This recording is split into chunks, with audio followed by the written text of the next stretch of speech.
मेरी CEO wife ने अपनी आंखों की रोशनी वापस पाने के बाद सबसे पहला काम जो किया वो था मुझसे तलाक की मांग करना। सबको लगा कि वो बेरहम और एहसान फरामोश है। आखिर हमारी शादी के 3 सालों के दौरान मैंने उसका बहुत बारीकी से ख्याल रखा था। यहां तक कि उसकी आंखें भी इसलिए ठीक हुईं क्योंकि मैंने इलाज ढूंढने के लिए अपनी जान जोखिम में डाल दी थी। फिर भी अब उसकी बेरुखी का सामना करते हुए मुझे अपने दिल में कोई दुख महसूस नहीं हो रहा है। इसके बजाय मुझे और ज्यादा गिल्ट महसूस हो रहा है। ड्राइंग रूम में सिया साइनिंग ने मेरी तरफ देखा और कहना जारी रखा, फोंग युआन, उन 3 सालों के लिए जब मैं अंधी थी तुमने जो मेरी केयर की उसके लिए मैं बहुत ग्रेटफुल हूं।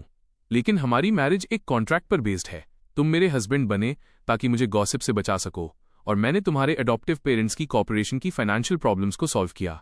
अब जब लू यान वापस आ गया है मैं उसके साथ फिर से जुड़ना चाहती हूं। आई एम सॉरी। डिवोर्स के बाद ये घर तुम्हारा होगा और मैं तुम्हें एलिमनी के तौर पर एडिशनल 50 मिलियन दूंगी। जब उसने बोलना खत्म किया तो सिया साइनिंग की मुझ पर नजरें टिकाने की हिम्मत नहीं हुई, लेकिन मेरा रिएक्शन अनएक्सपेक्टेडली एकदम शांत था। मैं एग्री करता हूं। सिया साइनिंग मुझे घूरती रह गई, एकदम स्टन्ड। वहां वैसा कोई पागलों वाला चिल्लाना नहीं था जैसा उसने इमेजिन किया था, ना ही कोई गुस्सा, सिर्फ मेरी एक स्माइल थी। तुम्हें गिल्ट फील करने की जरूरत नहीं है सिया साइनिंग। हमारी शादी सिर्फ एक कॉन्ट्रैक्ट थी। मैं शुरू से जानता था कि तुम्हारा दिल किसी और के लिए धड़कता है। तुमने मेरे अडॉप्टिव पेरेंट्स की कॉर्पोरेशन को बचाया और मैं उसका बहुत शुक्रगुजार हूं। चलो इसे कॉन्ट्रैक्ट के हिसाब से ही खत्म करते हैं। जो मेरा हक है मैं वही लूंगा।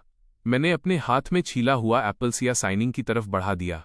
क्या तुम्हें एप्पल चाहिए? न जाने क्यों मुझे इतना शांत देखकर सिया साइनिंग को अचानक अपने दिल में एक खालीपन सा महसूस हुआ। हमारा मैरिज कॉन्ट्रैक्ट 5 साल के लिए है। 5 साल बाद जब ये उथल पुथल शांत हो जाती तो तुम और मैं डिवोर्स ले लेते। हालांकि अभी सिर्फ 3 साल ही हुए हैं, पर तुम ही इंचार्ज हो। तुम्हें सब कुछ डिसाइड करने का राइट है। मुझे ऑब्जेक्शन करने का कोई हक नहीं है, है ना? एक कॉम्प्लिकेटेड एक्सप्रेशन के साथ सिया साइनिंग ने मेरे हाथ से एप्पल ले लिया। उस मोमेंट में उसे लगा जैसे मेरा प्यार अचानक गायब हो गया है। मैं तुम दोनों के लिए कोई प्रॉब्लम खड़ी नहीं करूंगा। तुम्हें मुझे घर देने की जरूरत नहीं है। जैसा कि कॉन्ट्रैक्ट कहता है मुझे 10 मिलियन देना ही काफी है। जब मैं अपने रूम में वापस आया तो मैंने आखिरकार चैन की सांस ली। जिस पल मैंने सिया साइनिंग को उसकी आंखों की रोशनी वापस पाते देखा था, मैंने आज के इस आउटकम का अंदाजा पहले ही लगा लिया था। 3 साल की शादी में मैं किसी और से बेहतर जानता था कि सिया साइनिंग अपने व्हाइट मूनलाइट लू यान के लिए कितना तरसती थी। वो नींद में भी उसका नाम पुकारती थी। जिस पल लू यान का कॉल आया और उसने उसकी आवाज सुनी, कोई फर्क नहीं पड़ता कि मैंने कितना कुछ दिया था, मेरी किस्मत में एक कंप्लीट लूजर बनना ही लिखा था। अपनी डेस्क पर जाकर मैंने दराज खोली और अंदर से हमारी साथ वाली एक फोटो निकाली। फोटो में जो लड़की थी वो सिया साइनिंग से 90% मैच करती थी। कोई भी जो नहीं जानता वो यही सोचेगा कि वे जुड़वां बहनें हैं। आई एम सॉरी। इन सभी सालों में मैंने हमेशा सिया साइनिंग को तुम्हारे सब्स्टिट्यूट के रूप में देखा है। मैं जानता हूं कि ये सिया साइनिंग के साथ फेयर नहीं है। वो क्लियरली मेरे परिवार की रक्षक है। इसलिए मैंने सिया साइनिंग को अच्छे से ट्रीट करने की पूरी कोशिश की। अब जब कॉन्ट्रैक्ट खत्म हो गया है तो फाइनली मुझे इस गिल्ट को और नहीं झेलना पड़ेगा। बस बात यह है कि मैं तुम्हें बहुत मिस करता हूं। तुम आखिर हो कहाँ? मैंने फोटो फ्रेम को अपने सीने से लगा लिया, उस दिल दहला देने वाले दर्द को दबाने की कोशिश करते हुए। अचानक दरवाजे पर दस्तक हुई। मैंने जल्दबाजी में फोटो दराज में छिपा दी। शादी के 3 सालों में ये पहली बार था जब सिया साइनिंग ने मेरे कमरे का दरवाजा खटखटाया था। सिया साइनिंग का मेरे कमरे का दरवाजा खटखटाना पहली बार था। वो कभी मेरे कमरे में नहीं आई थी और उसने मुझे कई बार वार्निंग दी थी कि मैं कोई भी फालतू सपने न देखूं। उसने यहां तक कह दिया था कि अगर उसे किसी जानवर द्वारा गंदा भी किया जाए तो भी वो मुझे उसे थोड़ा सा भी छूने नहीं देगी। उसके दिल में शुरू से अंत तक केवल उसका व्हाइट मूनलाइट लू यान था। सिया साइनिंग ने देखा कि मेरी आंखें लाल थीं और न जाने क्यों उसे थोड़ी खुशी महसूस हुई। रोने के बाद मैं और भी ज्यादा हैंडसम लग रहा था। मैंने ओरिजिनली आर्ट्स की पढ़ाई की थी, पियानो बजाना, वो मिलानकोलिक एब्स्टिनेंट टाइप जो ऑनलाइन पॉपुलर है। आर्ट्स डिपार्टमेंट का हैंडसम मैन। जब सिया साइनिंग की आंखों की रोशनी वापस आई तो वो भी पहली बार मुझे देखकर चौंक गई थी। सिया साइनिंग की लाइफ में मेरे लुक्स डेफिनेटली फर्स्ट रैंक पर थे। यहां तक कि उसका व्हाइट मूनलाइट लू यान भी मेरा मुकाबला नहीं कर सकता था। जहां तक मेरी बात है, जब मैंने पहली बार सिया साइनिंग को देखा तो ऐसा लगा जैसे मैंने उस लंबे सुनहरे बालों वाली लड़की को देख लिया हो जिसकी स्माइल खिलते हुए फूल की तरह थी। मेरा पहला प्यार, मेरा व्हाइट मूनलाइट जिसे उस समय वायलिन बजाना पसंद था। मेरी सांसें जैसे रुक सी गई थीं। मल्टीपल टाइम्स कंफर्म करने के बाद कि सिया साइनिंग वेन नुआन नहीं बल्कि दूसरी औरत है। फैंग फैमिली को बचाने की कीमत मेरे लिए सिया साइनिंग के साथ 5 साल का मैरिज कॉन्ट्रैक्ट साइन करना था, जिससे जिया कॉर्पोरेशन को लू फैमिली द्वारा सगाई तोड़ने के नेगेटिव इम्पैक्ट से बचने में मदद मिल सके।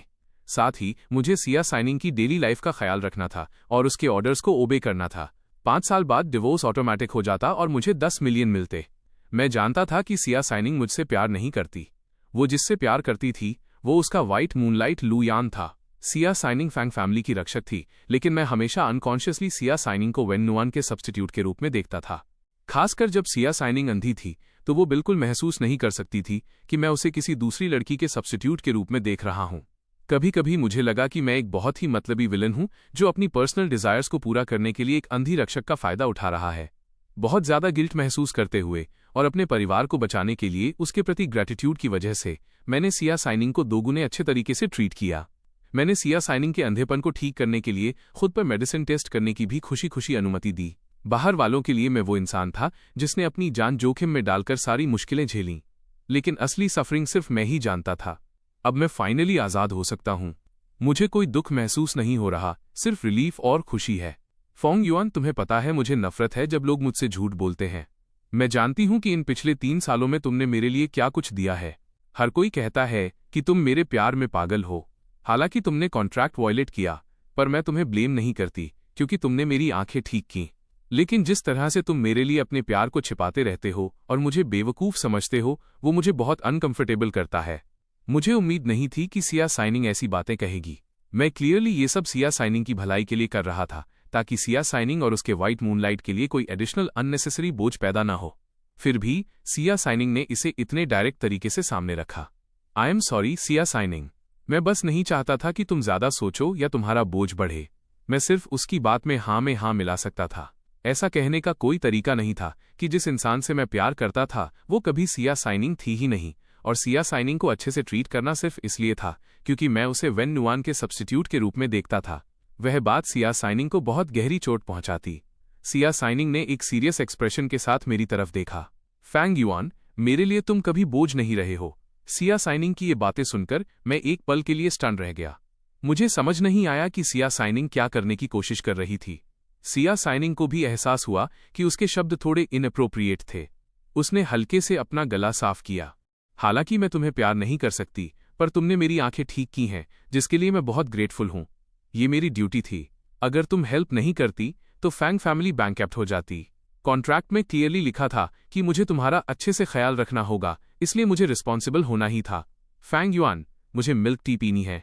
ओके, मैं तुम्हारे लिए बना देता हूं। हमेशा की तरह जब तक वो सिया साइनिंग की रिक्वेस्ट होती, मैं बिना किसी हिचकिचाहट के एग्री कर जाता। मेरे जाने के बाद सिया साइनिंग तुरंत वहां से नहीं गई, बल्कि उसने ध्यान से मेरे रूम को ऑब्जर्व किया। 3 साल की शादी में सिया साइनिंग और मैं हमेशा अलग अलग रूम्स में सोते थे। बेड बहुत नीट और क्लीन था। कोने में कंबल को स्टैंडर्ड टोफू ब्लॉक शेप में तह किया गया था। एक वार्डरोब के अलावा डेस्क लगभग खाली थी, बहुत सिंपल और बहुत क्लीन। सिया साइनिंग एक सीवियर नीट फ्रीक थी और इस रूम में होने से उसे जरा भी अनकंफर्टेबल फील नहीं हुआ। तभी सिया साइनिंग ने नोटिस किया कि मेरी दराज पूरी तरह से बंद नहीं थी। उसके ऑब्सेसिव कंपल्सिव डिसऑर्डर ने उसे आगे बढ़ने के लिए उकसाया। वो दराज बंद करने में मेरी हेल्प करना चाहती थी। सिया साइनिंग को अचानक याद आया कि पहले मेरे रूम के पास से गुजरते समय उसने मुझे अंदर कुछ रखते हुए देखा था। ऐसा लगता था जैसे वो मेरा सबसे इम्पोर्टेंट ट्रेजर हो। ये सोचकर सिया साइनिंग की क्यूरियोसिटी बढ़ गई और जैसे किसी साये के वश में होकर उसने मेरी दराज खोल दी। जब सिया साइनिंग ने फोटो फ्रेम उठाया और पिक्चर देखी तो एक इंस्टेंट में सारा खून उसके सिर पर चढ़ गया। इस मोमेंट में मैं किचन में मिल्क टी बना रहा था। साथ ही मैं हाउसकीपर को केयरफुली इंस्ट्रक्शंस दे रहा था। पिछले 3 सालों में मैंने अपनी जेंटलनेस और काइंडनेस से घर के हर किसी को मूव कर दिया था। यहां तक कि सिया फैमिली के एरोगेंट मास्टर्स ने भी मुझे अपने सन इन लॉ के रूप में पहचानना शुरू कर दिया था। किसने सोचा होगा कि सिया साइनिंग अभी भी उसी वाइट मूनलाइट को चुनेगी जिसने उसे उस वक्त अबैंडन कर दिया था। आन जांग, ये मेरे और सिया साइनिंग दोनों के लिए ठीक है। ये हम दोनों के लिए एक रिलीज है। आन जांग को लगा कि मैं बस पिछले 3 सालों की तरह स्ट्रांग बनने की कोशिश कर रहा हूं। कौन नहीं देख सकता था कि मैं सिया साइनिंग से कितना प्यार करता हूं, वरना मैं खुद पर मेडिसिन टेस्ट करने जैसा सेल्फ डिस्ट्रक्टिव काम क्यों करता। Fang Yuan. सिया साइनिंग अचानक किचन के दरवाजे पर एक अनप्रेसिडेंटेड बदसूरत एक्सप्रेशन के साथ दिखाई दी। सिया साइनिंग, तुम यहाँ क्यों हो? मिल्क टी बस रेडी ही है। तुम आखिर ये क्या बकवास कर रहे हो? सिया साइनिंग अचानक झपटी और टेबल पर रखे अधूरे मैंगो पोमेलो सागो ड्रिंक को गिरा दिया। मैं इसके लिए तैयार नहीं था और मुझ पर छींटे पड़ गए। मैं बस अपने सामने खड़ी सिया साइनिंग को ब्लैंक होकर देखता रह गया। मिस, आंट जैंग शॉक में चिल्लाईं। मिस, आपको क्या हुआ है? सिया साइनिंग हमेशा से एक नोबल इंसान रही थी जिसने कभी अपनी खुशी या गुस्सा जाहिर नहीं किया था, एक नेचुरली काम वुमन। लेकिन आज वो अचानक इतने गुस्से में क्यों आ गई? इस फोटो को देखो। सिया साइनिंग ने सीधे फोटो फ्रेम बाहर निकाला। उस फोटो फ्रेम को देखकर मेरा चेहरा तुरंत पीला पड़ गया। मेरे होंठ कांपने लगे, लेकिन मैं एक शब्द भी नहीं बोल पाया। फैंग युआन, मैंने कभी नहीं सोचा था कि तुम इतने बड़े परवर्ट हो। मैं समझ सकती हूँ कि तुम चुपके से मेरी फोटोज कलेक्ट कर रहे हो, लेकिन तुम्हारे लिए फोटोशॉप ट्रिक्स यूज करना और मुझे अपनी फोटो में फिट करना, तुम्हारी ये हरकत मुझे इंस्टिंक्टिवली नॉशियस फील करा रही है। ये सुनकर आंट जैंग भी स्टन रह गईं। फैंग युआन, क्या मिस जो कह रही हैं वो सच है? जल्दी बताओ और एक्सप्लेन करो। तुम उस तरह के इंसान नहीं हो। नहीं फैंग युआन, तुम्हें सच में मुझे एक एक्सप्लेनेशन देने की जरूरत है। आई एम सॉरी सिया साइनिंग, मैंने अपनी मुट्ठियां भींच लीं। मैं केवल इस सब को अकेले सहने का ही रास्ता चुन सकता था। सिया साइनिंग हद से ज्यादा फ्यूरियस थी और उसने फोटो फ्रेम को वायलेंटली जमीन पर पटक दिया। तुमने सच में मुझे बहुत डिसअपॉइंट किया है। मैं तुम्हें अब और नहीं देखना चाहती। अभी इसी वक्त इस घर से बाहर निकल जाओ। जितना दूर हो सके उतना बेहतर। कांच चकनाचूर हो गया। मेरा दिल भी दुखने लगा। वेन नुअन के जाने के बाद मेरे पास वही एक फोटो बची थी। वो मेरी लाइफ का सबसे इंपॉर्टेंट ट्रेजर था। मैं बस अपना सिर झुकाकर सिया साइनिंग के पास से निकल सका।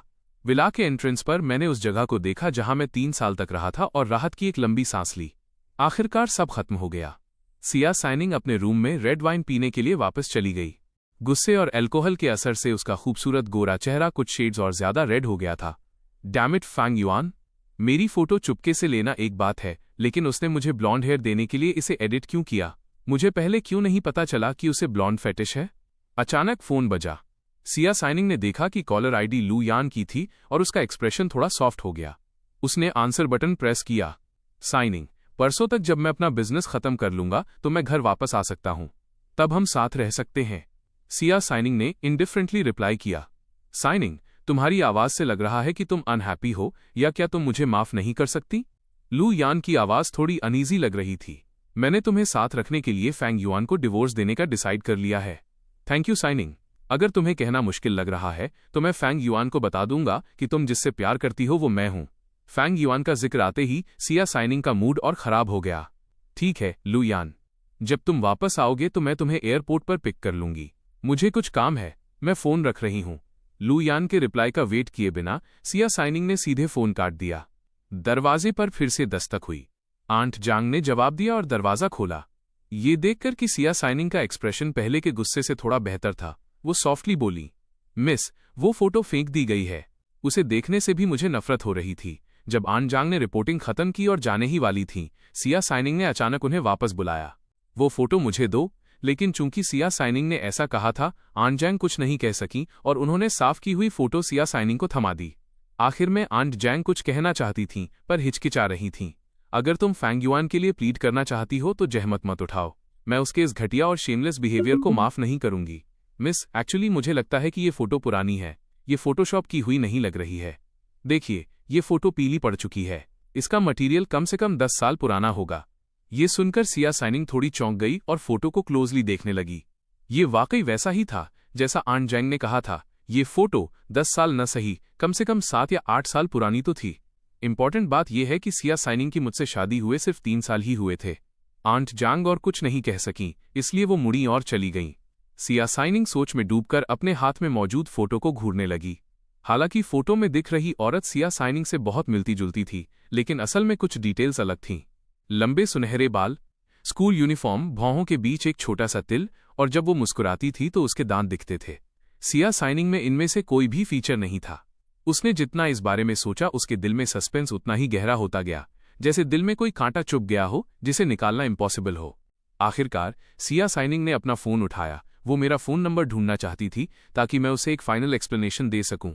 लेकिन अपनी पूरी कॉन्टैक्ट लिस्ट छानने के बाद सिया साइनिंग को अचानक एहसास हुआ कि उसके पास मेरा फोन नंबर था ही नहीं। काफी सोचने के बाद सिया साइनिंग ने अपनी बेस्ट फ्रेंड और सेक्रेटरी लियू कियान को कॉल किया। कॉल जल्दी ही कनेक्ट हो गई। लियू कियान की आवाज थोड़ी नींद भरी थी। साइनिंग, इतनी रात को क्या बात है? कियान, क्या तुम्हारे पास फैंग युआन का फोन नंबर है? साइनिंग, वो तुम्हारा हस्बैंड है और तुम मुझसे उसका नंबर मांग रही हो। मुझे मत बताना कि तुमने पहले ही फैंग युआन को सब बता दिया है। बेस्ट फ्रेंड्स होने के नाते लियू कियान बेशक व्हाइट मूनलाइट लुयान के बारे में जानती थी। आखिर वो उनके पब्लिक डिस्प्ले ऑफ अफेक्शन को देखते हुए ही बड़ी हुई थी। उसने मुझसे कहा है कि मैं उसे जल्द ही डिवोर्स दे दूं। साइनिंग, मुझे समझ नहीं आ रहा कि मैं तुमसे अब क्या कहूं। फैंग युआन तुम्हें इतना प्यार करता है कि वो तुम्हारे लिए अपनी जान तक जोखिम में डाल सकता है। उस वक्त जब लू यान ने देखा कि तुम अंधी हो गई हो तो वो बिना एक शब्द कहे तुम्हें अबैंडन करके चला गया, जिससे जिया कॉर्पोरेशन इतनी पैसिव पोजीशन में आ गई थी। ल्यू परिवार ने तो चूं तक नहीं की। अब जब तुम देख सकती हो तो वो भागकर वापस आ गया है और साथ रहने के लिए गिड़गिड़ा रहा है। क्या तुम प्यार में अंधी नहीं हो गई हो? सिया साइनिंग को ये सब सुनकर झुंझलाहट महसूस हुई। कियान, अगर तुम्हारे पास फैंग युआन का नंबर नहीं है तो मैं फोन रख रही हूं। हालांकि वो इस क्रिटिसिज्म के लिए मेंटली प्रिपेयर्ड थी, पर लियू कियान ने शुरू से सिया साइनिंग और लू यान को देखा था। वो कैसे नहीं समझती? साइनिंग, अगर तुम सच में फैंग युआन को डिवोर्स दे रही हो तो मैं इस लिटिल पपी को स्नेच छीन करने वाली हूं। आखिर फैंग युआन इतना हैंडसम जो है, जैसा तुम्हारा मन करे। सिया साइनिंग ने सीधे फोन काट दिया। उसने लियू कियान की बातों को सिर्फ एक जोक की तरह लिया। अगले दिन सिया साइनिंग बहुत जल्दी जाग गई। जैसे ही वो नीचे आई, ब्रेकफास्ट पहले से ही तैयार था। सिया साइनिंग ने आदतन पहले कांजी कांजी का एक घूंट लिया। उसके तुरंत बाद उसने अपनी भौहें सिकोड़ लीं। ये टेस्ट वैसा नहीं था जैसा सिया साइनिंग पिछले 3 सालों से खा रही थी। अंकल ली, क्या आपने शेफ को ये कांजी बनाना नहीं सिखाया? बटलर ली ये सुनकर स्टन रह गए और जल्दी से बोले, मिस्टर फैंग ने उन्हें पहले ही सिखा दिया था। उन्होंने तो हाउस शेफ के सामने पर्सनली कई बार डेमो भी दिया था, लेकिन कोई भी मिस्टर फैंग वाला फ्लेवर रेप्लिकेट नहीं कर पा रहा है। ये नाम सुनकर सिया साइनिंग को फिर से उस फोटो का ख्याल आया और उसका दिल तुरंत भारी और अनकंफर्टेबल हो गया। मैं इतना पैसा खर्च करती हूँ और ये लोग एक बाउल कांजी बनाना भी नहीं सीख सकते। कितने यूजलेस लोग हैं। मैं खाना नहीं खा रही। दूसरी तरफ मैंने अभी अपना चेहरा धोना खत्म ही किया था कि मेरा फोन बज उठा। ये देखकर कि लियू कियान की कॉल थी, मैं एक पल के लिए हैरान रह गया, लेकिन फिर भी फोन उठाया। मिस लू। फोन से लियू कियान की नाखुश आवाज आई। ये मिस लू क्या लगा रखा है? मुझे कियान कियान बुलाओ बुद्धू। मैंने हल्का सा खांसा। कियान, क्या बात है? क्या सिया साइनिंग ने तुम्हें मुझे ढूंढने के लिए कहा है? नहीं, वो नहीं। क्या तुम्हारा साइनिंग से डिवोर्स हो गया है? हम उसी प्रोसेस में हैं।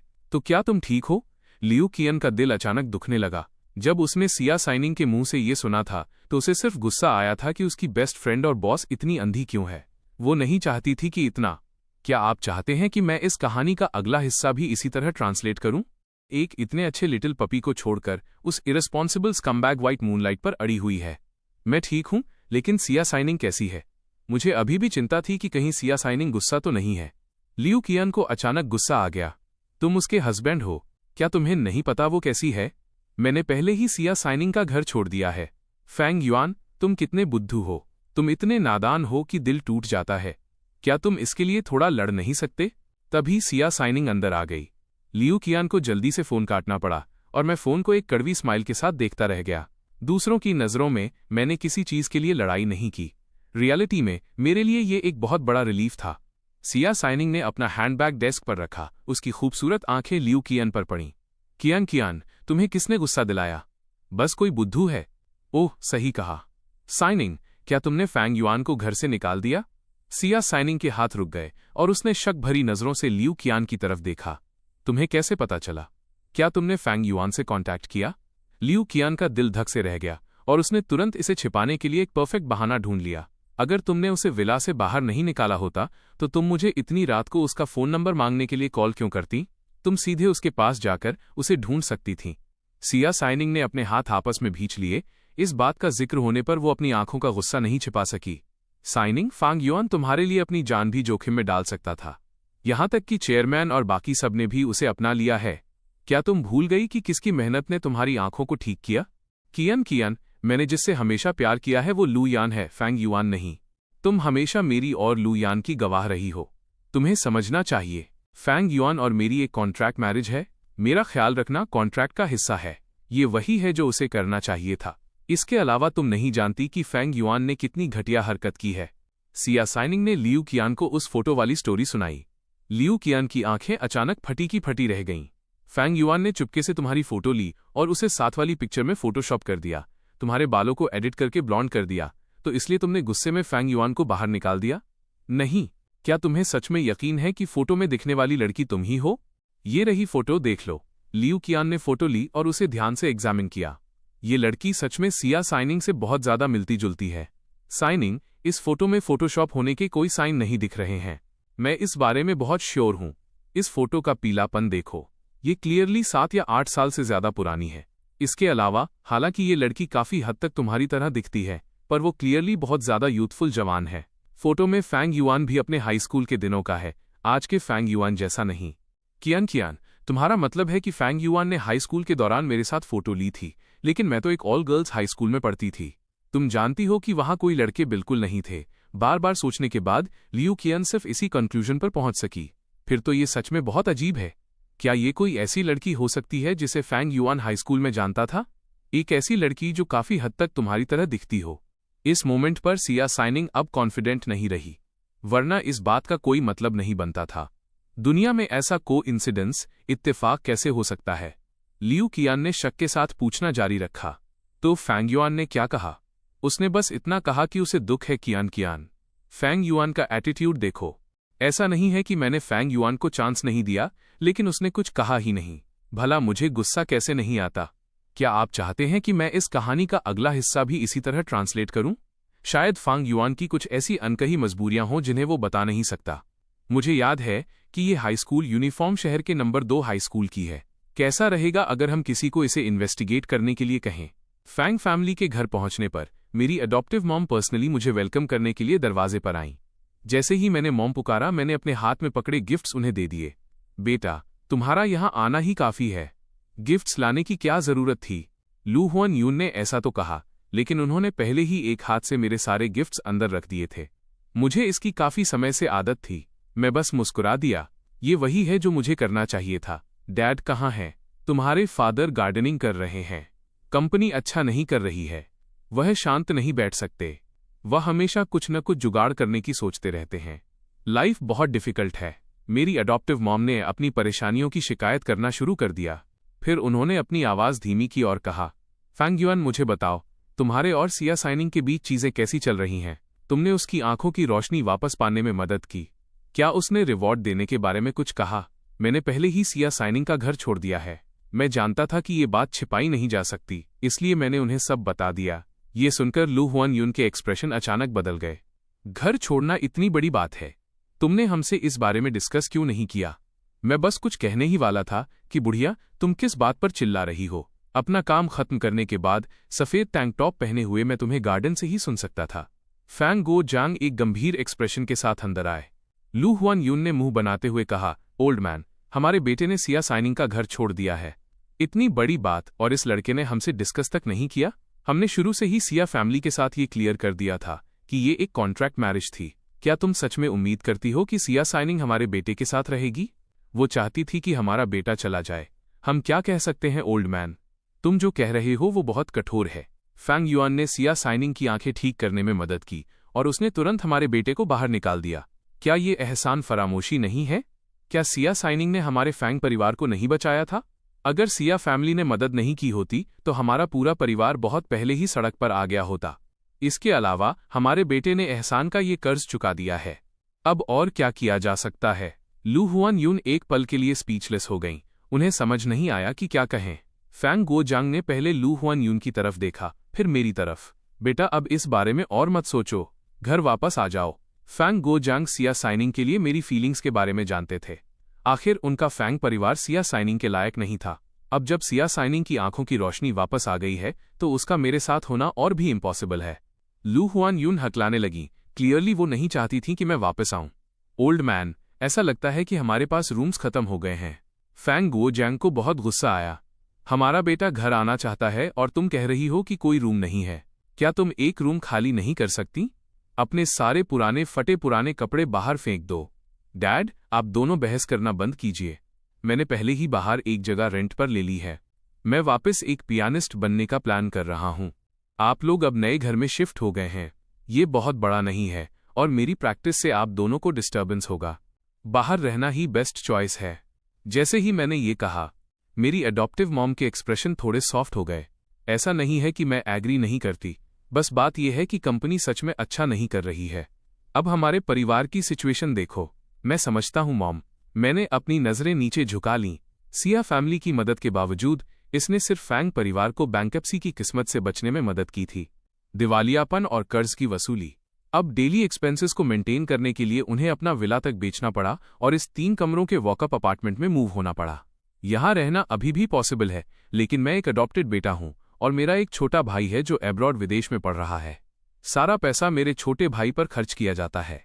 इस घर में मेरे लिए लंबे समय से कोई जगह नहीं है।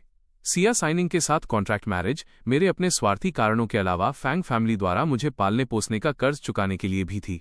जब मैं लगभग निकलने ही वाला था, लू हुआन यून चुपके से मुझे ढूंढने आई। फांग युआन, तुम बिल्कुल भी सिया फैमिली को इतनी आसानी से नहीं छोड़ सकते।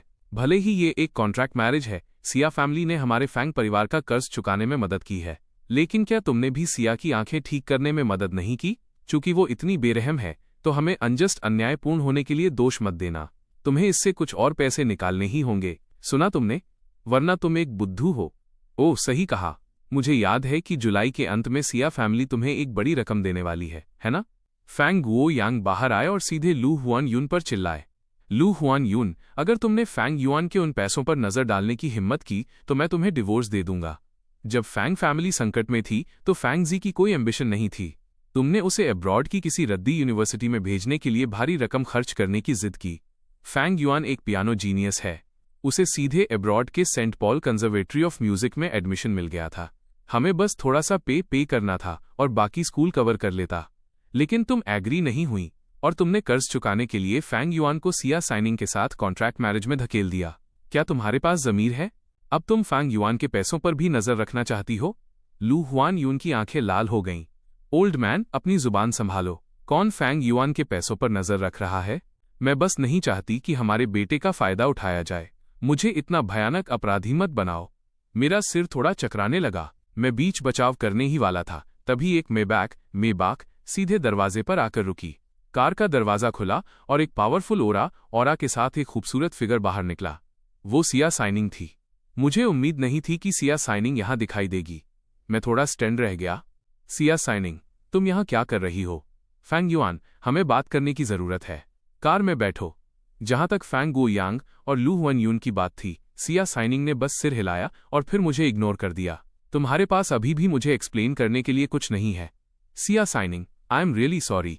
मुझे जुलाई के अंत में तुम्हारी फोटो को हाथ नहीं लगाना चाहिए था। हमारे डिवोर्स के लिए कुछ टाइम निकाल लेना। साथ ही मेरा आईडी और हाउस होल्ड रजिस्टर मुझे वापस दे दो। मैं अब तुम्हारी दुनिया में कभी नजर नहीं आऊंगा। दूसरे शब्दों में तुम ये मान रहे हो कि फोटो को जानबूझकर फोटोशॉप किया गया था, सही? सिया साइनिंग बहुत गुस्से में थी। उसकी सांसें तेज हो गईं। उसने मुझे थप्पड़ मारने के लिए हाथ उठाया। मैं उसका सामना करने के लिए पहले से ही तैयार था। मैंने अपनी आंखें बंद कर लीं, लेकिन जिस दर्द की मैं उम्मीद कर रहा था वो कभी आया ही नहीं। फैंग युआन, क्या तुम मुझे बुद्धू समझते हो? कल रात मैं बहुत गुस्से में थी, इसलिए मैंने पहले नोटिस नहीं किया।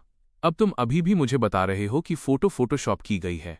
मैंने पहले ही किसी से इसकी जांच करवा ली है। इसमें एडिटिंग का कोई निशान नहीं है। आखिर ये ब्लॉन्ड औरत कौन है? वो मेरी तरह इतनी ज्यादा क्यों दिखती है? वो चीज जिसका मुझे सबसे ज्यादा डर था, आखिरकार हो ही गई। मुझे खामोश देख, सिया साइनिंग ने कहना जारी रखा। अगर तुम नहीं बोलोगे तो क्या तुम्हें लगता है कि मैं पता नहीं लगा पाऊंगी? चीजों को ज्यादा बदसूरत मत बनाओ। वो मेरी एक दोस्त है। किसी कारण से हमारा बहुत पहले ही कांटेक्ट टूट गया। जब मैं तुमसे पहली बार मिला तो मैं सच में हैरान रह गया था कि तुम दोनों बिना किसी रिश्ते के भी एक दूसरे की तरह इतनी ज्यादा दिखती हो। मैंने कुछ नहीं कहा क्योंकि मैं नहीं चाहता था कि तुम ओवरथिंक, ज्यादा सोचो करो। सच्चाई जानने के बाद सिया साइनिंग की थ्योरियां थोड़ी ढीली हुईं। उसका नाम क्या है? उसका सरनेम वेन है और नाम न्यूऑन है। क्या ये वाकई सिर्फ एक कोइंसिडेंस, इत्तेफाक हो सकता है? फैंग युआन के हाई स्कूल के दिनों में वो इत्तेफाक से किसी ऐसी लड़की से मिला जो बिल्कुल मेरी तरह दिखती थी, इतनी ज्यादा मेरी तरह। इस फोटो को देखकर लगता है कि वो इसे बहुत चेरिश, संभाल कर रखना करता है। वो उसके लिए बहुत इंपॉर्टेंट है। हाँ, वो मेरी एक बहुत बहुत अच्छी दोस्त है। मेरी स्माइल में एक गजब की उदासी थी। सिया साइनिंग ने ये देखा और उसे बहुत अनकंफर्टेबल फील हुआ। क्या ऐसा हो सकता है कि फैंग युआन ने मेरा इतना बारीकी से ख्याल रखा? पिछले 3 सालों में उसकी सारी गर्माहट और केयर सिर्फ इसलिए थी क्योंकि वो मुझे वेन न्यूऑन के सब्स्टिट्यूट के तौर पर देख रहा था? सिया साइनिंग पूछना तो चाहती थी, शब्द उसकी जुबान पर भी थे, लेकिन वो उन्हें कह नहीं पाई। सिया साइनिंग जितनी प्राउड, अभिमानी थी, अगर वो वाकई मेरे मुंह से ऐसा जवाब सुन लेती तो मुझे नहीं पता कि वो कैसा रिएक्ट करती। सिया साइनिंग, गलत मत समझना। पिछले 3 सालों में मैंने हमेशा सीरियसली कॉन्ट्रैक्ट की शर्तों को पूरा किया है। तुमने फैंग फैमिली को बचाया। तुमने मुझे बचाया। इतना बड़ा एहसान। मेरे पास तुम्हें चुकाने के लिए कुछ भी नहीं है। मैं एक्सप्लेन इसलिए नहीं करना चाहता था क्योंकि मुझे डर था कि तुम ओवरथिंक करोगी, मैंने जल्दी से कहा। मेरी आंखों में गिल्ट पछतावा की एक चमक कौंधी। सिया साइनिंग ने मेरे एक्सप्रेशन को नोटिस नहीं किया, लेकिन मेरी ये बातें सुनकर वो थोड़ा और सुकून महसूस करने लगी। तो उस वेन न्यून नाम की लड़की का क्या हुआ? मुझे भी नहीं पता। जिस साल हमने हाई स्कूल ग्रेजुएट किया, वो बिना कुछ छोड़े इस दुनिया से जैसे गायब, वैनिश्ड हो गई। उसके और मेरे बीच बची इकलौती याद बस यही साथ वाली फोटो है। तो क्या तुम्हें फोटो वापस चाहिए? सिया साइनिंग को ये कहते सुन मैंने अनकॉन्शियसली अपना सिर उठाया। मेरी आंखें चमक उठीं। क्या तुम इसे मुझे वापस देने के लिए तैयार हो? सिया साइनिंग इसे वापस करने का इरादा तो रखती थी, लेकिन उसने ये बात बस कैजुअली यूं ही कही थी। पर मुझे इतना एक्साइटेड, उत्तेजित देखकर सिया साइनिंग का मन अचानक इसे वापस करने का नहीं रहा। फिर तुम्हें मेरी एक कंडीशन शर्त माननी होगी, मैंने बिना किसी हिचकिचाहट के कहा। तुम जो भी कंडीशन बोलोगी मैं मान जाऊंगा। ये सुनकर सिया साइनिंग के दिल में ऐसा लगा जैसे कोई कांटा चुभ गया हो। कोई भी कंडीशन चलेगी? क्या एक साथ वाली फोटो तुम्हारे लिए वाकई इतनी इंपॉर्टेंट है? फैंग युआन, क्या तुम्हें पछतावा नहीं होगा? बोलने के बाद उसने एक रैंडम मोड़ लिया और मेरे दोबारा बोलने का इंतजार किए बिना मुझे उतार दिया। सिया साइनिंग ने सीधे खिड़की से फोटो मेरी तरफ फेंक दी। मैंने फोटो को ऐसे पकड़ा जैसे वो कोई खजाना हो। मेरी आंखों में खुशी और एक्साइटमेंट नहीं छिप पा रही थी। बहुत बहुत शुक्रिया सिया साइनिंग, सिया साइनिंग ने ठंडेपन से कहा। उसकी आंखों में नफरत की एक झलक दिखाई दी। फैंग युआन, अभी मेरा शुक्रिया अदा मत करो। मेरी सिया साइनिंग की मेहरबानी ऐसी चीज नहीं है जिसे कोई भी आसानी से चुका सके। बोलने के बाद उसने गैस एक्सीलेटर पर पैर रखा और कार मेरी आंखों से ओझल हो गई। सिया साइनिंग ने अपना फोन निकाला और एक कॉल किया। शहर के नंबर 2 हाई स्कूल के स्टूडेंट रिकॉर्ड्स इन्वेस्टिगेट करो। देखो कि क्या वहां वेन नुआन नाम की कोई स्टूडेंट है। मुझे उसकी सारी इन्फॉर्मेशन चाहिए। जब सिया साइनिंग ऑफिस वापस आई तो लियू कियान ने उसका उतरा हुआ चेहरा देखा। साइनिंग, मेरी प्यारी यंग मिस, इस महान देवी को किसने गुस्सा दिलाया? अब उस घर में जिसे मैंने रेंट पर लिया था। रात वहां एक पियानो रूम है जिसमें सफेद रंग का पियानो रखा है। यह पिछले ओनर ने छोड़ा था, इसलिए लैंडलॉर्ड ने स्पेशली रिक्वेस्ट की थी कि टेनेंट कोई ऐसा पियानिस्ट होना चाहिए जो पियानो बजाना जानता हो और ओनर के वापस आने तक पियानो को मेंटेन करने में मदद कर सके। इसी वजह से रेंट भी बहुत कम है। किस्मत से मुझे ये सौदा मिल गया। मैंने एक नया फोटो फ्रेम खरीदा और उस फोटो को पियानो के म्यूजिक स्टैंड पर सबसे साफ दिखने वाली जगह पर रख दिया जहां सबसे ज्यादा सनलाइट आती हो। वेन नुआन, हाल ही में बहुत कुछ हुआ है। मैंने फिर से पियानो बजाना शुरू कर दिया है। मैंने इसे इतने सालों के लिए छोड़ दिया था। मेरा मानना है कि अगर तुम अभी भी इस दुनिया में जिंदा हो तो जब तक मैं पियानो बजाता रहूंगा, एक दिन ऐसा आएगा जब हम निश्चित रूप से फिर से मिलेंगे। मेरी उंगलियों ने पास्ट को याद करते हुए फोटो को सहलाया। वो सब बहुत स्वीट था। अचानक फोन बजा। मैंने कॉलर का नाम देखा और मेरी सांसें अटक गईं। फिर मैंने आंसर बटन दबाया। प्रोफेसर स्यू। दूसरी तरफ से एक सुखद फीमेल आवाज आई। फैंग युआन, तुम्हारी अभी भी मुझसे कांटेक्ट करने की हिम्मत हुई? आई एम सॉरी प्रोफेसर सू, आपको इतने समय तक परेशान करने के लिए। मैं तुम्हारे बहाने नहीं सुनना चाहती। मैं साफ कर दूं, मैंने तुम्हें माफ नहीं किया है। सू की आवाज थोड़ी ठंडी थी। वो यूनिवर्सिटी में मेरी म्यूजिक प्रोफेसर थीं। सू आर्यू मेरे टैलेंट को किसी से भी बेहतर समझती थीं। मैं एक पियानो जीनियस था, वैसा जीनियस जो दशकों में एक बार दिखता है। प्रोफेसर एसयू ने सभी विरोधों के बावजूद मुझे Saint Paul Conservatory of Music में डायरेक्ट एडमिशन के लिए इकलौता स्पॉट दिया था। उन्हें लगता था कि अगर मुझे थोड़ा और ग्रो करने का मौका दिया गया तो मैं निश्चित रूप से एक ऐसा पियानिस्ट बनूंगा जो इतिहास में दर्ज हो जाएगा। इसीलिए एसयूआरयू उस समय पर्सनली मेरे घर आई थीं और मुझे मनाने की पूरी कोशिश की थी। सीयूआरयू तो मेरी एब्रॉड की पढ़ाई को स्पॉन्सर करने के लिए भी तैयार थीं, लेकिन अंत में मैंने हार मान ली। वो इतनी नाराज थीं कि उन्होंने मेरे सारे कॉन्टैक्ट मेथड्स ब्लॉक कर दिए थे। 3 साल बाद एसयूआरयू को अचानक एक अजीब टेक्स्ट मैसेज मिला। प्रोफेसर स्यू, क्या मैं पूछ सकता हूं कि क्या मैं अभी भी पियानो बजाना चाहता हूं? क्या अभी भी कोई चांस है? सीयूआरयू को इंस्टिंक्टिवली लगा कि ये मैसेज मेरी तरफ से है। उस साल मेरा पीछे हट जाना एक धोखे की तरह था, एक बिना खून वाली छुरी की तरह जो सीयूआरयू के दिल में गहराई से चुभी थी। मैंने एक कड़वी स्माइल दी। मैं जानता हूं, कल सुबह 10 बजे मेरी कैपिटल की फ्लाइट है, तुम मुझे पिक करने आओ। सीयूआरयू को ये कहते सुन मैं एक पल के लिए स्टन रह गया। ये तुम्हारा आखिरी चांस है। मैं बस तुम जैसे जीनियस को इस तरह हार मानते हुए नहीं देखना चाहती। मैं तुम्हारे टैलेंट की कद्र करती हूं, लेकिन इसका मतलब ये नहीं कि मैंने तुम्हें माफ कर दिया है। मैं होश में आया और खुशी से रिप्लाई किया, मैं जानता हूं, थैंक यू प्रोफेसर सू। अगले दिन एयरपोर्ट पर मैं शेड्यूल के मुताबिक फ्लाइट से मिलने वीआईपी गेट पर गया। मेरा फोन वाइब्रेट हुआ। यह सीयूआरयू का एक वीचैट मैसेज था। थोड़ी देर के लिए टॉयलेट जा रही हूं, 10 मिनट वेट करो। लेकिन तभी एक जाना पहचाना फिगर पास आया। वो सिया साइनिंग और लियू कियान थे। लियू कियान ने मुझे सरप्राइज होकर देखा। फैंग युआन, तुम यहाँ क्यों हो? कियान, सिया साइनिंग, क्या कोइंसिडेंस है? मैं यहाँ किसी को पिक करने आया हूँ। सिया साइनिंग ने मेरी तरफ अर्थपूर्ण तरीके से देखा। फैंग युआन, तुम मेरा पीछा तो नहीं कर रहे, है ना? जैसे ही उसने ये कहा, लियू कियान और मैं दोनों स्टन रह गए। मैंने तुरंत मना किया, नहीं सिया साइनिंग, मैं तुम्हारा पीछा नहीं कर रहा हूँ। मुझे तो पता भी नहीं था कि तुम आज एयरपोर्ट आ रही हो। लियू कियान ने जल्दी से मेरा पक्ष लिया। सही बात है साइनिंग, क्या तुम फैंग युआन के कैरेक्टर को नहीं जानती? तुम इस तरह लोगों पर आरोप नहीं लगा सकती। इससे पहले कि लियू कियान अपनी बात पूरी कर पाती, एक फिगर अचानक आगे बढ़ा और सिया साइनिंग को कसकर गले लगा लिया। साइनिंग, मैंने तुम्हें बहुत मिस किया। मैं आखिरकार तुम्हारे पास वापस आ गया हूं। जब उसने लू यान को देखा तो सिया साइनिंग एक पल के लिए बहुत खुश हुई। लू यान, ऐसे मत करो, बहुत से लोग देख रहे हैं। तुरंत बाद जब उसकी अक्ल ठिकाने आई तो सिया साइनिंग ने थोड़ी भौहें सिकोड़ी और लू यान की बाहों से बाहर निकलने के लिए स्ट्रगल किया। अभी अभी उसकी आंखों की रोशनी वापस आई थी और उसने फिर से सिया ग्रुप को संभाला था। अनगिनत नजरें सिया साइनिंग पर थीं। इससे भी ज्यादा इंपॉर्टेंट ये था कि मैं अभी भी वहीं था। लू यान की आंखों में एक डार्क चमक कौंधी। सिया साइनिंग वाकई खुद ही उससे दूर हो गई थी। अगर ये पहले की बात होती तो ये बिल्कुल इम्पॉसिबल होता। अपना सिर घुमाते हुए लू यान ने आखिरकार मुझे नोटिस किया और हल्के सरप्राइज के साथ कहा, तुम यहाँ क्यों हो? क्या तुमने साइनिंग का पीछा किया है? सिया साइनिंग किसी को फ्लाइट से पिक करने आई है।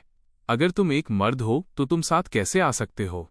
तुमने जरूर चुपके से सिया साइनिंग का पीछा किया होगा ताकि सिया साइनिंग के साथ मेरे रियूनियन को खराब कर सको। कितने ग्रीन टी मैन हो। सिया साइनिंग ने भी मुझ पर एक शक भरी नजर डाली। सिर्फ लियू कियान ने मेरी तरफ से गुस्से में जवाब दिया, लू यान, अपनी जुबान संभालो। वो यहाँ किसी को पिक करने आया है। कौन साइनिंग का पीछा कर रहा है? जैसे ही मैं कुछ कहने वाला था, पीछे से एक क्लियर आवाज सुनाई दी। सू आर यू हाई हील्स पहनकर आती हुई दिखीं। फैंग युआन, वेट कराने के लिए सॉरी। ये सुनकर मैं प्रोएक्टिवली आगे बढ़ा, जैसे मुझे मेरा रक्षक मिल गया हो। प्रोफेसर सू, लाइए मैं आपके लगेज में मदद कर दूं। जरूरत नहीं है, मैं खुद ले जा सकती हूं। मैं जानता था कि सू आर यू अभी भी नाराज थीं। प्रोफेसर सू, मैंने वापस आने का फैसला किया है। मैं इस बार पीछे नहीं हटूंगा, मैं आपसे वादा करता हूं। सू आर यू ने मेरी तरफ देखा। अगर तुमने फिर से छोड़ने की हिम्मत की तो मैं तुम्हारे हाथ तोड़ दूंगी। सू आर यू की धमकी पर मैं बस हल्का सा मुस्कुराया। सू आर यू ने हल्के से नफरत जताई, पर अनम ने ढंग से इसे स्वीकार कर लिया। 3 साल हो गए हैं, क्या तुमने पियानो को छुआ भी है? मैंने बेबसी से जवाब दिया। बहुत कम। सू आर यू की आंखों में निराशा की एक झलक दिखी। अभी मेरे घर चलो और मेरे लिए एक पीस बजाओ। 3 साल तक ज्यादा प्रैक्टिस न करने के बाद मुझे उम्मीद है कि तुम्हारा हाल फैंग जोंग योंग जैसा नहीं हुआ होगा। अपने टैलेंट को इस तरह बर्बाद करना मुझे तुम्हें पूरी तरह खत्म करने पर मजबूर कर देता है। सू आर यू को मुझसे इतनी क्लोजली बात करते देख जैसे आसपास कोई और हो ही नहीं, लियू कियान बहुत अनहैप्पी महसूस करने लगी। उसके अंदर इनसिक्योरिटी की एक बेबुनियाद भावना जाग उठी। फैंग युआन, ये कौन है? मैंने उन्हें इंट्रोड्यूस कराया। ये हक्सिया कंसर्वेटरी ऑफ म्यूजिक की प्रोफेसर सू आर यू हैं। वो कंजर्वेटरी से मेरी मेंटर भी हैं। मैं अब पियानो की दुनिया में वापस लौटने का प्लान कर रहा हूं और प्रोफेसर सू के अंडर अपनी पढ़ाई जारी रखना चाहता हूं। लियू कियान का दिल और भी ज्यादा खट्टा हो गया। सिया साइनिंग ने सरप्राइज होकर कहा, तुम पियानो बजाना जानते हो? मैंने तुम्हें कभी बजाते हुए क्यों नहीं सुना? सिया साइनिंग को अचानक महसूस हुआ कि उसने उसे कभी सच में समझा ही नहीं था। मैं केवल एक कड़वी स्माइल के साथ जवाब दे सका। मैं पिछले 3 सालों में बहुत बिजी था। मैं खुद को ज्यादा फैलाना नहीं चाहता था। सिया साइनिंग का चेहरा तुरंत शर्म से गर्म हो गया। पहले उसे लगा था कि मैंने एयरपोर्ट तक उसका पीछा किया है, लेकिन पता चला कि मैं वाकई किसी को पिक करने आया था। I am sorry Fang Yuan, मैंने अभी तुम्हें गलत समझा। मैंने हाथ हिलाकर इशारा किया कि मुझे कोई फर्क नहीं पड़ता। मेरे बगल में खड़ी SURU ने सिया साइनिंग को पहचान लिया। उसकी आवाज में मजाक का एक संकेत था। तुम सिया साइनिंग हो सही? तुम्हारी आंखें ठीक हो गई हैं। साथ ही उसे थोड़ा क्यूरियोसिटी भी हुई। तुम सू फैमिली की सू हो? सिया साइनिंग ने भी सू को पहचान लिया। सू का सू परिवार बहुत पावरफुल था, जो सिया साइनिंग के अंधे होने से पहले सिया ग्रुप से बस कुछ ही कदम पीछे था। वो पार्टियों में सू से कुछ बार मिल चुकी थी। साइनिंग, चलो अब यहां और नहीं रुकते। इग्नोर किए जाने पर लू यान को बहुत चिढ़ महसूस हुई। ऐसा लग रहा था जैसे सबका ध्यान मुझ पर ही है। इस बार SURU और भी ज्यादा सरप्राइज थी। अब जब सिया साइनिंग की आंखों की रोशनी वापस आ गई थी तो वो लू यान के साथ वापस आ गई थी। ये उलझा हुआ रिश्ता किसी का भी सिर चकरा देने के लिए काफी था। मैं यहां अब और कबाब में हड्डी थर्ड व्हील नहीं बनना चाहता था। प्रोफेसर सू, चलिए हम भी चलते हैं। आखिर यह सिया साइनिंग का प्राइवेट मैटर था। सू आरयू को ज्यादा कुछ पूछना ठीक नहीं लगा, इसलिए वो मेरे पीछे पीछे चली गई। लू यान ने नोटिस किया कि सिया साइनिंग की नजरें फिर से मुझ पर थीं। उसने अपनी आंखें सिकोड़ी, जिससे एक डेंजरस ओरा निकल रहा था। साइनिंग, मुझे फैंग युआन बहुत अजीब लगता है। क्या इस आदमी का कोई स्पेशल शौक है, जैसे दूसरों की लाइफ में ताक झांक करना या थर्ड व्हील बनना? वो बस यहां वहां मंडरा रहा था और जा ही नहीं रहा था, सिर्फ एक सब्स्टिट्यूट। फिर भी वो यहां इतना एरोगेंट घमंडी बन रहा है। लू यान जानबूझकर बहुत जोर से बोला, जैसे इंटेंशनली जानबूझकर मुझे सुनाना चाहता हो। सू आरयू ने ये सुना और अपनी भौहें थोड़ी सिकोड़ी। उसने नेचुरली इसे सुना और क्यूरियोसिटी के साथ मेरी प्रोफाइल, चेहरे के एक तरफ के हिस्से को देखा। प्रोफेसर सू, चलिए निकलने के बाद बात करते हैं। लियू कियान का चेहरा गुस्से से लाल हो गया। लू यान, तुम बहुत आगे निकल गए हो। तुमने अभी फैंग युआन को गलत समझा और अब तक माफी भी नहीं मांगी। अब तुम्हारी हिम्मत कैसे हुई किसी दूसरे को स्लैंडर बदनाम करने की? लू यान ने काफी डिससेटिस्फैक्शन, असंतुष्टि के साथ लियू कियान की तरफ देखा। कियान, तुम किसकी साइड हो? मैं इंसाफ की साइड हूं, लियू कियान ने सीधे जवाब दिया। ठीक है कियान। लू यान का वो मतलब नहीं था। सिया साइनिंग ने देखा कि आसपास के सभी लोगों की नजरें उन पर थीं। वो इतनी अटेंशन, ध्यान अट्रैक्ट नहीं करना चाहती थी। तुम्हारा क्या मतलब है कि उसका वो मतलब नहीं था? साइनिंग, क्या तुम भूल गई कि किसने तुम्हारी आंखें ठीक की और कौन तुम्हारे दुख के समय और तुम्हारे सबसे लोएस्ट बुरे वक्त में तुम्हारे साथ था? पिछले 3 सालों में बिना किसी शिकायत के तुम्हारे साथ कौन रहा? वो फैंग युआन था, लू यान नहीं। सिया साइनिंग का चेहरा भी पीला पड़ गया। वो जानता है, वो सब जानता है। अभी लू यान की बातें सुनकर सिया साइनिंग को वाकई ऐसा लगा जैसे उसके मन में उसकी इमेज, छवि टूट गई हो। लू यान कब ऐसा हो गया? 3 साल अलग रहने के बाद? क्या लू यान बदल गया है? ये देखकर कि सिया साइनिंग का एक्सप्रेशन अच्छा नहीं था, लू यान ने जल्दी से उसे प्यार से पुचकारा। साइनिंग, गुस्सा मत हो। अभी मैं बस जेलस, ईर्ष्यालु हो गया था। आखिरकार पिछले 3 सालों में फैंग युआन ही तुम्हारे साथ था। मैं तुमसे बहुत प्यार करता हूं। मुझे बुरा लगा, इसलिए मैंने बस गुस्से में कुछ बातें कह दी। मैं जानता हूं कि वो फैंग युआन था, वही था जिसने तुम्हारे साथ इन 3 दर्दनाक सालों को झेला। अब जब मैं वापस आ गया हूं तो मैं तुम्हें अच्छे से रखूंगा। सिया साइनिंग के मामले में लू यान का एक बहुत इंपॉर्टेंट मिशन था। इस बार वो बिल्कुल भी मिसकैलकुलेशन, गलत अंदाजा नहीं कर सकता था। लियू कियान वाकई इस कमबैक की फेक एक्टिंग को बर्दाश्त नहीं कर सकी। जैसे ही वो जाने के लिए मुड़ी, उसने मुझसे कहा, मुझे उम्मीद है कि तुम बुरा नहीं मानोगे। लू यान का अभी का भौंकना, बाकिंग। लू यान इतना गुस्से में था कि उसका चेहरा लाल हो गया। साइनिंग, कियान को देखो। तुमने डेफिनेटली उसे उसके बॉस के सामने बहुत ज्यादा बिगाड़ दिया है। उसकी हिम्मत कैसे हुई मेरी इस तरह इंसल्ट करने की? सिया साइनिंग ने धीरे से आह भरी। चलो वापस चलते हैं और बाद में बात करते हैं। ठीक है साइनिंग, तुम जो कहोगी मैं मान जाऊंगा। मैं जानता हूं कि पास्ट में मैंने तुम्हारा दिल दुखाया था, अब मैं इसे कई गुना चुका दूंगा। लू यान की मीठी बातों और बार बार दिए गए भरोसे के बीच सिया साइनिंग और लू यान हाथ में हाथ डाले चले गए। टैक्सी में SURU ने मेरी तरफ देखा। घर चलो और मेरे लिए बजाओ। मैंने जवाब में सिर हिलाया। सिया साइनिंग के साथ तुम्हारा एग्जैक्टली क्या रिश्ता है? मैंने SURU की तरफ देखा। मेरी आंखें स्टंट हैरान थीं। फिर मैंने सब कुछ क्लियरली एक्सप्लेन किया। इसे सुनने के बाद SURU हैरानी से स्पीचलेस हो गई। वो ये भी जानती थी कि सिया साइनिंग शादीशुदा है, लेकिन उसने कभी उम्मीद नहीं की थी कि वो इंसान मैं हूं। जियुन माउंटेन प्राइवेट विला, जिंगडू। जब कार मुझे यहां लाई तो मैं थोड़ा चकित था, क्योंकि ये वही जगह थी जहां सिया साइनिंग और मैं 3 साल तक साथ रहे थे। प्रोफेसर स्यू, क्या आप पहले हक्सिया म्यूजिक एकेडमी के टीचर डॉर्मेट्री हॉस्टल में नहीं रहती थीं? तुम्हारे साथ बहस करने के बाद मैं बाहर शिफ्ट हो गई। मैं 3 साल के लिए एडवांस स्टडीज, उच्च शिक्षा के लिए अब्रॉड चली गई थी। जब तुमने मुझे ढूंढा तो मैं बस देश लौटने ही वाली थी। मैंने सुना है कि सिया साइनिंग रहती है। क्या तुम्हारा डिवोर्स नहीं होने वाला और तुम अभी भी उससे इतना डरते हो? मुझे SURU की बातों में जेलसी जलन महसूस नहीं हुई। मैंने एक्सप्लेन किया, ऐसी बात नहीं है, मैं बस सरप्राइज था। मुझे इतने बड़े कोइंसिडेंस, इत्तेफाक की उम्मीद नहीं थी। तुम देखो, साइनिंग और मैं अभी डिवोर्स की प्रोसेस में हैं। मैं पहले ही बाहर शिफ्ट हो गया हूं।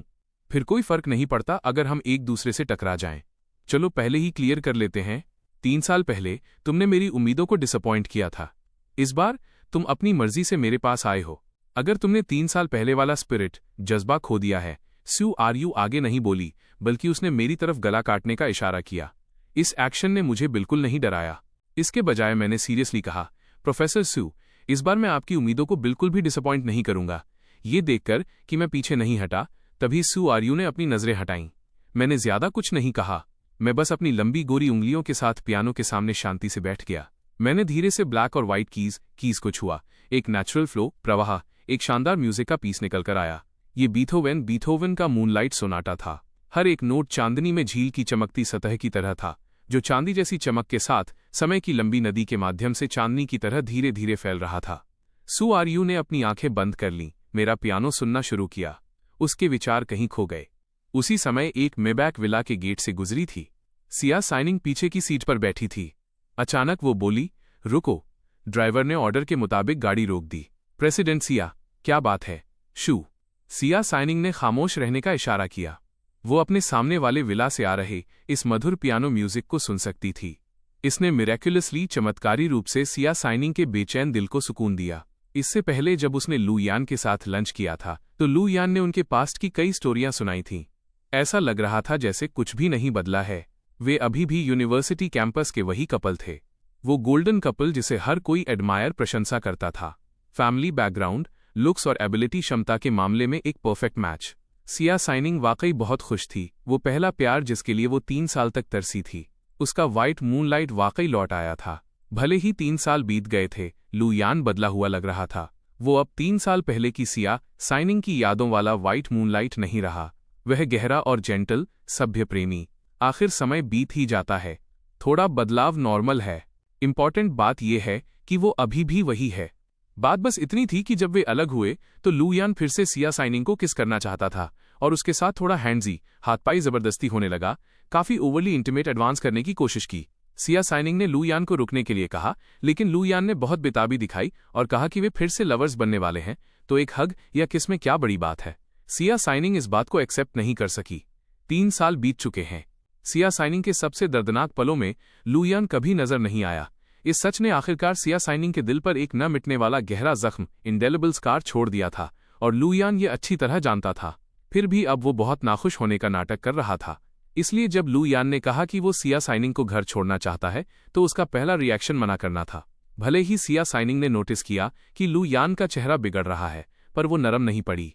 वो समय खत्म हो गया था जब लू यान फोन के दूसरी तरफ बुरी तरह रोता था, अपनी गलती मानता था और उसके साथ वापस जुड़ना चाहता था। सिया साइनिंग का लू यान के साथ वापस जाना यकीनन बहुत से तूफानों, दोस्तों और परिवार की गलतफहमी और क्रिटिसिज्म का सामना करने जैसा होगा।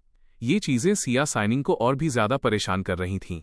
ये सब करने की शर्त बस इतनी है कि लू यान इसके लायक होना चाहिए। अगर ये पहले वाला लू यान होता तो वो बिल्कुल जेंटलमैन होता। वो सिया साइनिंग की रिस्पेक्ट करता। अब वो आदमी सिर्फ सिया साइनिंग का फायदा उठाने के बारे में सोचता है। क्या वो वाकई उसकी यादों वाला वही परफेक्ट व्हाइट मूनलाइट है? मुझे याद है कि ये विला कई सालों से खाली पड़ा है। सिया साइनिंग ने अचानक इस बात का जिक्र किया। जो लोग जियन माउंटेन के प्राइवेट विला में रह सकते हैं वे सभी जिंगडू के टॉप टायर अमीर परिवार हैं। हर कोई अक्सर एक दूसरे से टकराता रहता है। उनका थोड़ा बहुत कांटेक्ट रहता ही है। अगर कोई यहाँ रहता होता तो ये इम्पॉसिबल था कि सिया साइनिंग पर उसका कोई इंप्रेशन असर न हो। तीसरे साल में सिया साइनिंग अंधी थी। मैंने उसका दिल खोलने में मदद की। धीरे धीरे सिया साइनिंग को उम्मीद होने लगी। वो प्राइवेट विला एरिया में वॉक सैर के लिए जाने को तैयार थी। अब उसे दूसरों से कांटेक्ट करने का डर नहीं था। वो मुझे डेली लाइफ की छोटी छोटी बातों के बारे में बात करते हुए सुनती थी।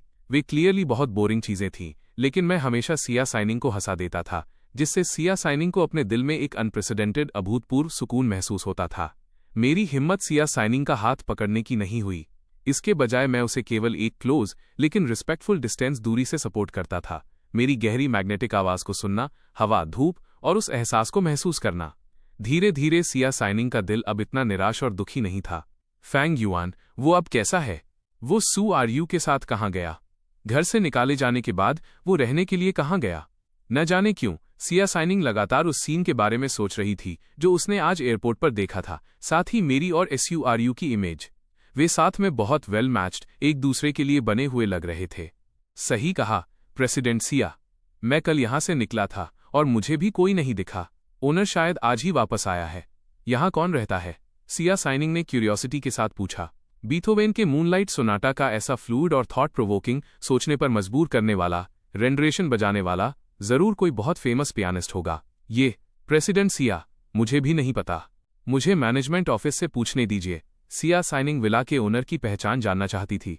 उसने जो पियानो पीस बजाया था उसमें एक मैजिकल चार्म, जादुई आकर्षण था। ये सिया साइनिंग के दिल की एंग्जाइटी और बेचैनी को शांत कर सकता था। ये आसानी से सिया साइनिंग के दिल में उतर सकता था। सिया साइनिंग उससे जान पहचान करना चाहती थी।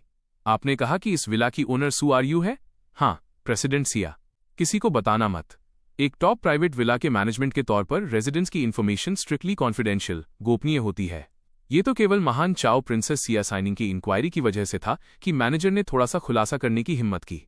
सिया साइनिंग ने एक उलझे हुए दिल के साथ फोन काट दिया। सही है, सू आर यू सू ग्रुप की यंग लेडी है। उसकी फैमिली जियन माउंटेन पर प्राइवेट विला खरीदना अफोर्ड कर सकती है। साथ ही सू आर यू हक्सिया म्यूजिक एकेडमी की सबसे यंग प्रोफेसर भी है और उसे हक्सिया पियानो वर्ल्ड की जीनियस गर्ल के रूप में जाना जाता है। वाकई वह सू आर यू ही है। लू यान बदला हुआ लग रहा था। सिया साइनिंग को अजीब सी घबराहट महसूस हुई। क्या वो इस वक्त सू आर यू के विला में है? क्या सू आर यू उसके लिए पियानो बजा रही है? सिया साइनिंग के दिमाग में अनकॉन्शियसली मेरी और सू आर यू के करीब होने के सीन घूमने लगे। हर तरह की इंटीमेट इमेज। उसके दिल में अचानक जलन, सॉरनेस की एक तेज भावना उमड़ पड़ी। एक म्यूजिक पीस खत्म हुआ। सू आर यू ने अभी भी अपनी आंखें कसकर बंद कर रखी थीं। वो बीथोवेन के मूनलाइट सोनाटा के उस आफ्टर टेस्ट एहसास का आनंद ले रही थी जो मैंने बजाया था। 5 मिनट बाद उसने धीरे से अपनी आंखें खोलीं। तुमने पिछले 3 सालों में पियानो को ज्यादा नहीं छुआ, है ना? तुम्हारी स्किल्स, कौशल थोड़ी जंग खा गई हैं, है ना? तुम्हें पछतावा है ना? उसने लगातार 3 क्रिटिकल सवाल दागे। मैंने शर्मिंदगी से अपनी गर्दन का पिछला हिस्सा खुजलाया। हालांकि मैंने कल रात लैंडलॉर्ड के व्हाइट पियानो का यूज करके इंटेंस प्रैक्टिस की थी, लेकिन आखिरकार पियानो छुए बहुत वक्त हो गया है। मेरे हाथ अभी भी थोड़े स्टिफ जकड़े हुए हैं। खुशकिस्मती से तुम्हारा स्पिरिट अभी खत्म नहीं हुआ है। तुम्हारे बजाने में एक ऑब्सेशन, जुनून है। ये जुनून सुनने वालों को अंदर खींच सकता है, उन्हें तुम्हारे म्यूजिक के साथ मर्ज एक कर सकता है। टेक्निक तो प्रैक्टिस के जरिए रिकवर की जा सकती है। तुम शुरू से ही एक जीनियस थे, लेकिन अगर स्पिरिट और ऑब्सेशन खो जाए तो वे कभी वापस नहीं मिलते। मेरा वापस आना सफल रहा। ये जानकर मेरी खुशी का ठिकाना नहीं रहा कि SURU की इन बातों का मतलब था कि मैंने टेस्ट पास कर लिया है। मैंने जल्दी से सिर हिलाया। थैंक यू प्रोफेसर सू। मैं आपकी उम्मीदों को बिल्कुल भी डिसअपॉइंट नहीं करूंगा। चलो एक बात क्लियर कर लेते हैं। मैंने तुम्हें 3 साल पहले की तुम्हारी उस बेवकूफ़ी भरी हरकत के लिए अभी भी माफ़ नहीं किया है, जब तुमने सिया साइनिंग से शादी करने के लिए अपना करियर छोड़ दिया था। मैं बस हक्सिया का नाम रोशन करना चाहती हूँ। मैं तुम जैसे टैलेंट को बर्बाद होते नहीं देख सकती। लेकिन खो SURU ने आधा बोलते ही अचानक उसे खांसी का दौरा पड़ा। ये नहीं चलेगा, मुझे एक फ़ोन कॉल करना होगा। यहाँ बहुत धूल डस्टी है। उन्होंने पैसे तो ले लिए लेकिन काम ठीक से नहीं किया। SURU ने अपना फ़ोन निकाला। कुछ इंक्वायरी के बाद उसे पता चला कि SURU ने जिस क्लीनिंग कंपनी को हायर किया था वो आधा साल पहले बैंकरप्ट दिवालिया हो गई थी। उस समय SURU अब्रॉड पढ़ रही थी। वे उससे कांटेक्ट नहीं कर पाए क्योंकि ये एक हाई एंड प्राइवेट विला है। ओनर की परमिशन के बिना मैनेजमेंट अंदर घुसने की हिम्मत बिल्कुल नहीं करता। ये वाकई एक मजाकिया सिचुएशन थी। मिस सू, आप फिक्र न करें, हम सफाई के लिए अभी किसी को भेजते हैं। जल्दी करो। SURU ने फ़ोन रख दिया। उसने मेरी तरफ देखा। फैंग युआन, मैनेजमेंट सफाई के लिए लोगों को भेजेगा, इसमें कुछ टाइम लगेगा। तुम कहाँ रुक रहे हो? मैं शिनांग डिस्ट्रिक्ट में रुक रहा हूँ। क्या वहाँ पियानो है? मैंने सिर हिलाया। हाँ, तो चलो वहीं चलते हैं ताकि तुम मेरे लिए और बजा सको। मिबैक अभी भी विला के गेट पर खड़ी थी। वह अभी तक वहां से गई नहीं थी। ड्राइवर की न बोलने की हिम्मत हुई और न ही कुछ पूछने की। सिया साइनिंग अपने ख्यालों में खोई हुई थी। उसे एहसास तक नहीं हुआ कि पियानो बजना बंद हो गया है, जब तक कि विला का दरवाज़ा नहीं खुला और SURU और मैं अंदर से बाहर नहीं आए। ड्राइवर ने सबसे पहले हमें देखा। वो सरप्राइज होकर चिल्लाया, प्रेसिडेंट सिया, क्या वो मिस्टर फैंग नहीं है? Fang Yuan. सिया साइनिंग ने इंस्टिंक्टिवली कार की खिड़की से बाहर देखा। उसने देखा कि SURU और मैं बात करते हुए चल रहे थे। मेरे चेहरे पर जो स्माइल थी वो इतनी सिंसियर सच्ची थी जो सिया साइनिंग ने पहले कभी मेरे दिल की गहराई से आते हुए नहीं देखी थी। तो जब वो वाकई खुश होता है तो ऐसा दिखता है। क्या वो इस तरह मुस्कुराता है? मैं उसके साथ थी, क्या वो कभी इस तरह मुस्कुराया? हर कोई कहता था कि वो सिया साइनिंग से प्यार करता है, इतना प्यार कि उसे अपनी जान तक की परवाह नहीं थी। सिया साइनिंग भी पहले ऐसा ही सोचती थी जब तक कि उसने वेन नुआन की फोटो नहीं देख ली। उसका ये यकीन धीरे धीरे डगमगाने लगा क्योंकि उसे नहीं पता था कि मेरी आंखों में वो सिया साइनिंग थी या वेन नुआन। वो जितना सोचती, सिया साइनिंग का दिल उतना ही कंफ्यूज हो जाता। फैंग युआन, तुम ड्राइव करो। SURU ने मुझे कार की चाबियां थमा दी। उसके तुरंत बाद उसने विला के गेट पर देखा। एक मैबैक रास्ता रोककर खड़ी थी। प्राइवेट विला का अपना गैरेज है, लेकिन यहां से बाहर निकलने का एक ही रास्ता है। CURU को बात करने के लिए आगे जाना पड़ा। उसने पास जाकर कार की खिड़की खटखटाई। हेलो, हमें अभी बाहर निकलना है, क्या आप प्लीज थोड़ा साइड हटेंगे? मैंने आवाज की तरफ देखा। इस जानी पहचानी मैबैक को देखकर मैं एक पल के लिए स्टन रह गया। कार की खिड़की धीरे धीरे नीचे हुई। सिया साइनिंग का चेहरा सामने आया। सिया साइनिंग पहले बोली, क्या को इंसिडेंस है CURU? मुझे उम्मीद नहीं थी कि यह विला तुम्हारा होगा। मैं बस यहां से गुजर रही थी और मैंने नोटिस किया कि सालों से खाली पड़े एक विला से पियानो म्यूजिक आ रहा था और वो इतनी खूबसूरती से बज रहा था। मेरा ध्यान नहीं रहा और मैं कुछ ज्यादा ही देर रुक गई। मुझे उम्मीद नहीं थी कि तुम्हारी टेक्निक अब और भी बेहतर हो गई है। तुम्हें गलत फहमी हुई है सिया साइनिंग। जो पियानो अभी बज रहा था वो मैंने नहीं बजाया था, वो फांग युआन था। जैसे ही ये शब्द कहे गए, सिया साइनिंग तुरंत हक्की बक्की रह गई। फांग युआन ने बजाया? वो इतना अच्छा बजा सकता है? एक पल के लिए सिया साइनिंग को समझ नहीं आया कि क्या कहे। वो वाकई इस बारे में कुछ नहीं जानती थी। मुझसे शादी करना पूरी तरह से इसलिए था क्योंकि सिया फैमिली एक मुश्किल में थी। वे सिया ग्रुप की इज्जत बचाना चाहते थे और उन्हें सबसे आसानी से कंट्रोल किया जा सकने वाला टूल, हथियार मिल गया। फैंग फैमिली को पैसों की जरूरत थी और मेरा अपीयरेंस, दिखावट भी बुरा नहीं था। मैं उस शर्म को धोने के लिए सिया फैमिली के साथ पूरी तरह से कोऑपरेट करने को तैयार था। शुरुआत में इस कॉन्ट्रैक्ट मैरिज के मामले में सिया साइनिंग को भी ना कहने का कोई हक नहीं था। आखिर वो स्कैंडल सिया साइनिंग की वजह से ही हुआ था। उस समय के दौरान सिया साइनिंग अंधी थी। कोई भी मशीन किसी असामान्यता का पता नहीं लगा सकती थी। यहां तक कि टॉप ऑप्थल्मोलॉजिस्ट, आंखों के डॉक्टर भी बेबस थे। एक चाओ प्रिंसेस, आसमान की शान से, वो रातों रात डिसेबल, दिव्यांग हो गई, जिसे उसके गहरे प्यार वाले व्हाइट मूनलाइट ने अबैंडन कर दिया था। वो घोर अंधेरे में गिर गई। सिया साइनिंग खुद को तक नहीं बचा सकती थी। वो दूसरों की परवाह करने का दिमाग कैसे रख सकती थी? सबसे इंपॉर्टेंट बात यह है कि मैंने कभी सिया साइनिंग को नहीं बताया कि मैं पियानो बजाना जानता हूं। मैं एसू की साइड में चलकर गया। सिया साइनिंग की तरफ देखते हुए मैंने धीमी आवाज में कहा, तुम यहां वापस क्यों आई? ये सुनकर सिया साइनिंग ने अचानक अपना कंट्रोल खो दिया। वो मुझ पर चिल्लाई,